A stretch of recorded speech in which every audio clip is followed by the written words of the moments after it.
everyone. In this lecture we are going to cover a topic central to business ethics. It is known as corporate social responsibility. I will refer to this topic as CSR for short. Our goal is to understand the arguments for and against CSR. We will be studying two authors of central importance to this debate. The first is the Nobel laureate and famous economist Milton Friedman. The second is the business ethicist R. Edward Freeman.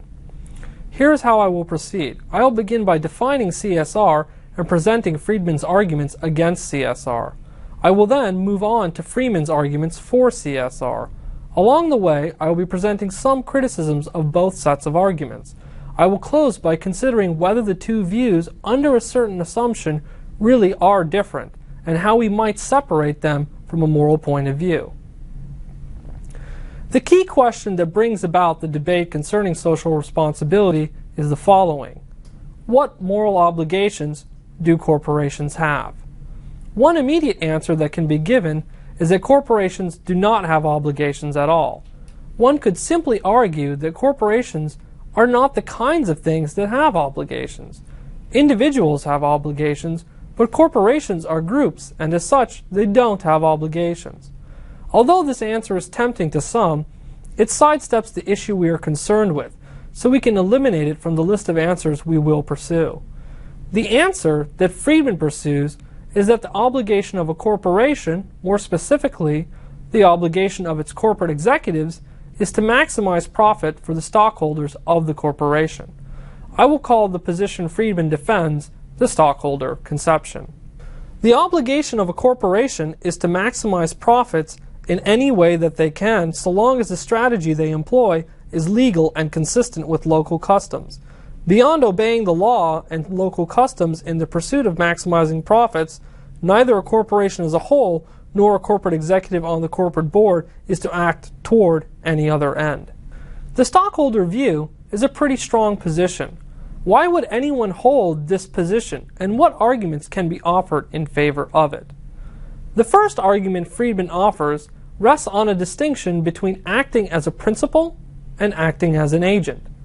The idea is that when one acts as a principal, they are only responsible to themselves, and when one acts as an agent, they are responsible to someone else. This distinction is based on the idea that each of us takes on role-differentiated responsibilities in virtue of the different roles we play. Here's a definition. A role-differentiated responsibility is a responsibility a person has in virtue of the role they play in a system such as a social institution. So, for example, in virtue of my being a teacher, I have certain role-differentiated responsibilities, such as caring for my students, seeking to aid them in writing papers, and giving them advice on how to pursue philosophy. However, insofar as I am just a person, I don't have those responsibilities. Teaching responsibilities attach to me through my role as a teacher, and not, for example, through my role as a citizen of the U.S. Given the notion of a role-differentiated responsibility, the first argument for the stockholder theory takes its starting point from a definition of what it is to engage in a socially responsible action. A socially responsible action is one that benefits society, and not necessarily the individual performing the action. Examples: building a school, donating money to build a hospital, giving supplies to clean up the environment. Premise 1. In taking on the role of a corporate executive, one takes on the role-differentiated responsibility entrusted to them through their employer. Premise 2. Stockholders are the employers of corporate executives. Premise 3. So, in taking on the role of a corporate executive, one is taking on the responsibility of pursuing the interests of the stockholders. Premise 4. Stockholders are interested in maximizing profits. Conclusion?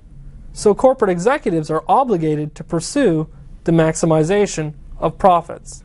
The basic idea that Friedman offers is that corporate executives are the employees of the stockholders of the corporation.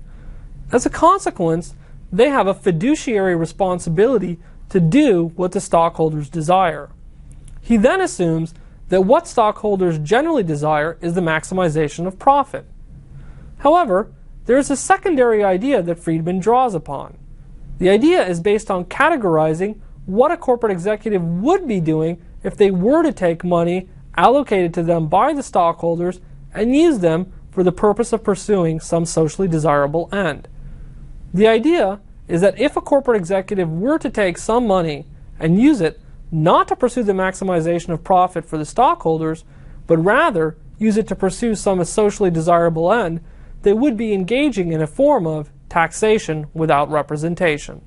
For a corporate executive who has a role-differentiated responsibility to pursue maximizing profits for stockholders, to engage in pursuing a socially desirable end, such as donating money to a community organization for the construction of a school, is to tax the stockholders without their desires being considered.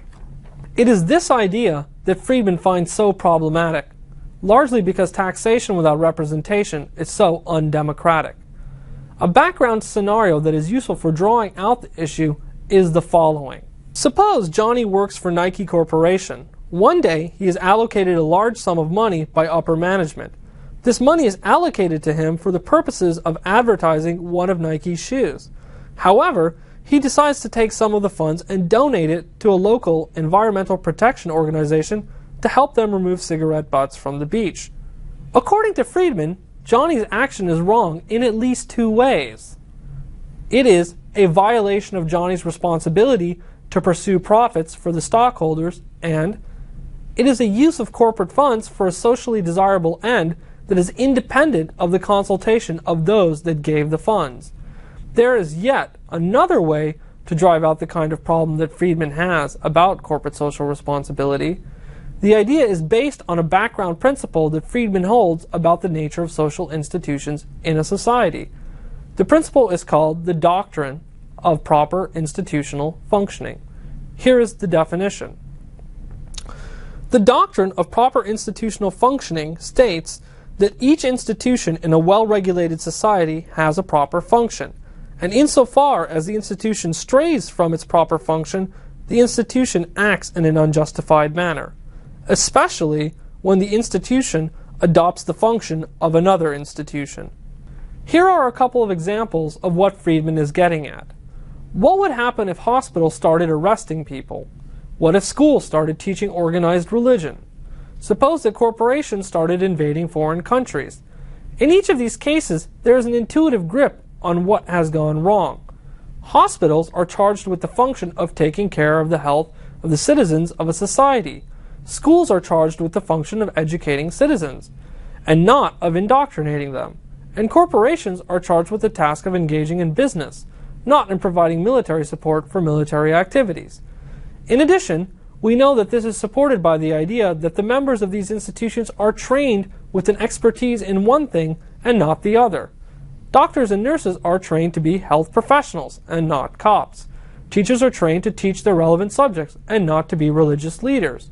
And supposedly corporate executives are trained to engage in business and not in pursuing social ends. According to Friedman, the government has the function of taxing citizens and distributing the funds appropriately based on the desires of the citizens. Business does not have that function. Its function is to pursue profit on behalf of its stockholders. Thus, the basic argument against CSR is the following. Premise 1. Corporations exist in a well-regulated society for the purpose of providing profit for the stockholders of the corporation. 2. Thus, if a corporation engages in pursuing a socially responsible end, it violates its proper function. Conclusion: it is unjustified in its action to the degree that it violates this function. In addition, Friedman is worried about corporate executives pursuing socially responsible ends because corporate executives really aren't trained to pursue these ends. According to Friedman's view, a corporate executive pursuing social responsibility is like a doctor arresting a citizen. All could go well, but the general lack of training makes it predictable that it won't go well. At this point, let me summarize the reasons against CSR as understood by Friedman. First, CSR is unfair because it constitutes taxation without representation. 2. CSR is undemocratic because it invests governmental power in a person who has no general mandate to govern. 3. CSR is a violation of trust because the executive is employed by the stockholders as an agent that is to pursue their interests. Finally, CSR is a violation of the proper function of corporations in a well-regulated society. Before moving on to some arguments that advocate and defend CSR, I want to briefly cover one objection to Friedman's argument. One assumption in the background of Friedman's position is that it assumes a kind of Lone Ranger model of a corporate executive pursuing a socially responsible action. Let me explain. The Lone Ranger model is a model under which corporate social responsibility is pursued by a single executive looking to pursue some end that they find to be of their own interest and independent of consulting the stockholders. Friedman's basic idea is that for an agent to engage in socially responsible action is for them in some sense to steal money that was allocated to them for the purposes of pursuing profit and use them for some end that they themselves desire, independent of consulting the stockholders. In contrast to this model of corporate social responsibility, there is another model called the collaborative model. Under the collaborative model, it appears that Friedman's arguments would be ineffective. Let's consider the definition. The collaborative model of corporate social responsibility maintains that corporate executives and some representative group of the stockholders get together to vote on whether or not some profit should be used to pursue some socially desirable end, and what socially desirable end should be pursued. Under the collaborative model, what happens is that corporate executives get together with members of the board or even a wider audience that is representative of the desires of the stockholders and vote on, first, whether some profit can be used to pursue a socially desirable end, or two, what that socially desirable end should be. Now, let us look at one of the arguments that Friedman actually offers to support his claim that corporations have an obligation to a wider group of individuals. Friedman actually offers two arguments, the legal and the economic argument. I will focus here on the legal argument. The legal argument takes as its point of departure a central question. The central question is the following: for whose benefit and at whose expense should the firm be managed? The legal argument attempts to show that throughout the 19th and 20th century, laws have either been passed or changed so as to respect the rights of an ever-widening circle of groups. For example, laws and acts have been passed to protect the interests of consumers, local communities, and employees. The core claim of the argument is that if the law, under moral pressure, has changed its focus of protection from simply the stockholders to a larger set of groups, then at least from the point of view of the law, a corporation is constrained in its actions by a wider network of individuals over and above stockholders. The idea is that a corporation is being regulated by several external factors, and these factors show that the purpose of the firm is not just the maximization of profit for stockholders, but also the protection and betterment of stakeholders in general. Here are some examples of laws and congressional acts that show that a corporation cannot pursue the maximization of profit without respect for a wider net of groups.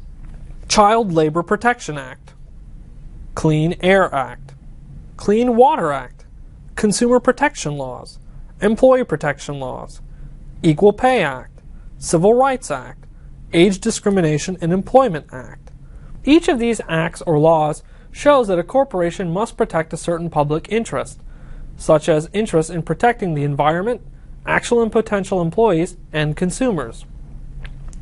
If we ask, why were these laws and acts passed, the answer is that at some point in time, moral pressure made us realize that certain things had to be protected.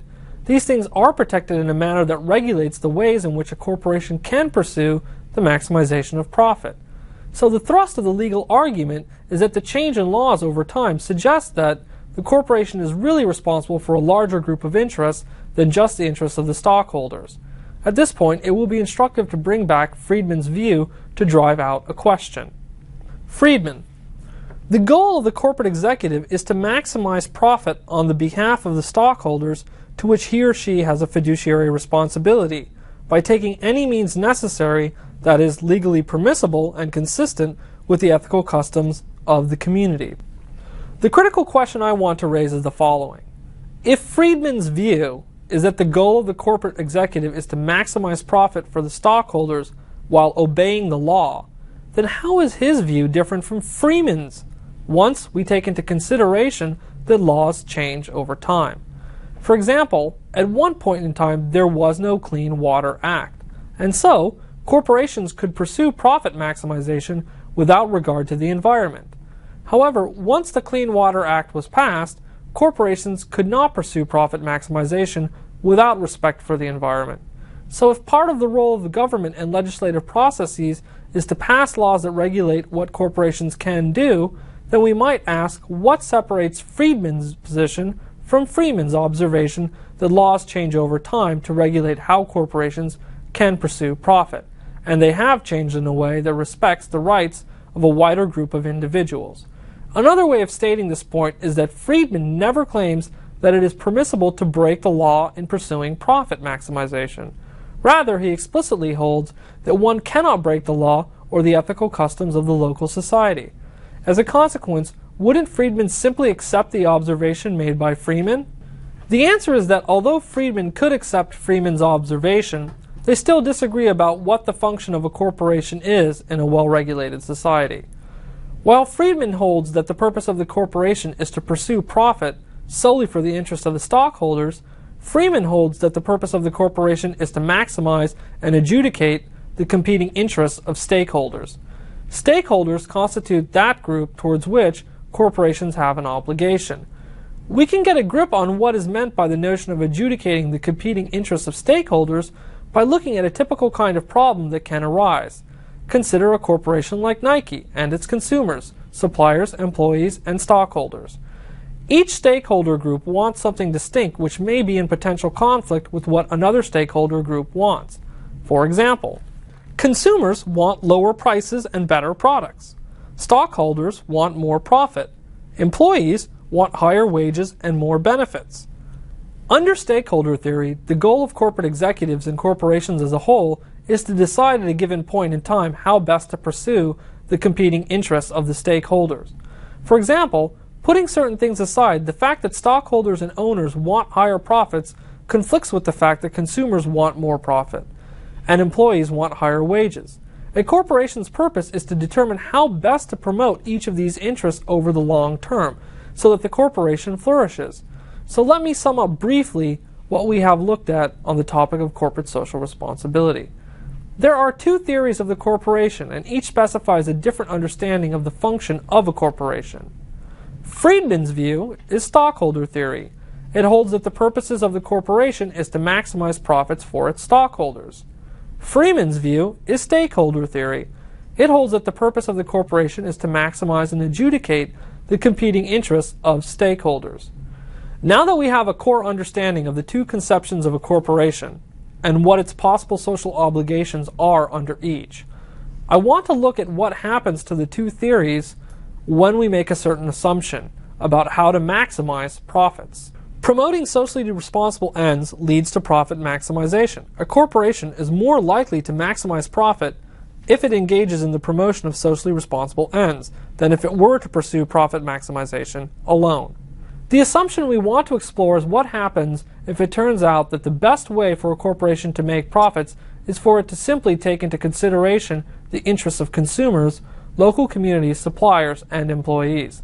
That is, what would happen if it turned out that the best way to make money is actually to look out for those groups that are integral to the survival of the corporation itself.